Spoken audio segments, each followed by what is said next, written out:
मुझे याद है जब शंकर जी मुझे बुलाए उनके महालक्ष्मी के म्यूज़िक डिपार्टमेंट में,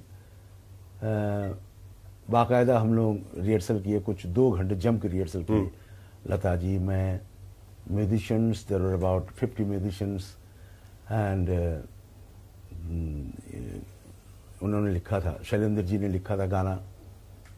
रिहर्सल करने के बाद जब गाना बिल्कुल रेडी था, शंकर जी कह रहे थे कि भाई राज साहब आएंगे, राज साहब आएंगे, लेकिन राज साहब आए नहीं। अच्छा। तो हम लोगों ने बोला कि भाई अब तो राज साहब आए नहीं, ठीक है फिर रिकॉर्डिंग स्टूडियो में ही मिलेंगे। बोलते बोलते राज साहब आ गए, नरगिस जी भी आई और साथ ही साथ कुछ स्टूडियो को भी उनके असिस्टेंट वगैरह आ गए और उन्होंने कहा भाई मुझे भी सुनाओ।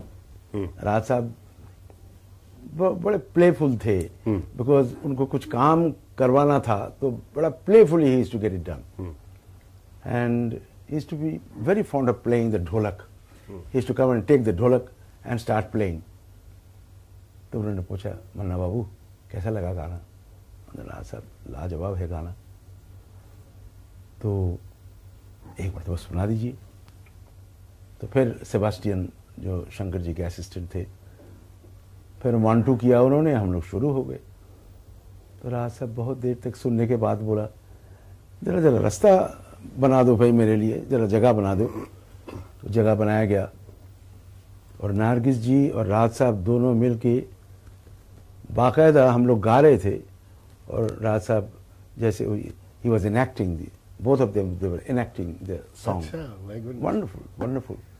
And then while singing we could feel the way Raj Sahab wanted it, you know, without our knowing we were going along with Raj Sahab's mood.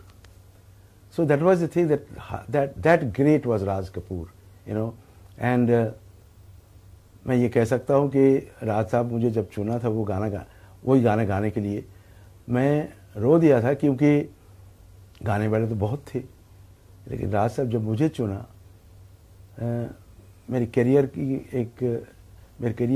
एक इतना ज़बरदस्त एक पुश मिला मेरी करियर को कि लोग तब से मुझे बुलाने लगे कि रोमांटिक गाने गाने के लिए और सुरीले गाने गाने के लिए तब से बुलाने लगे।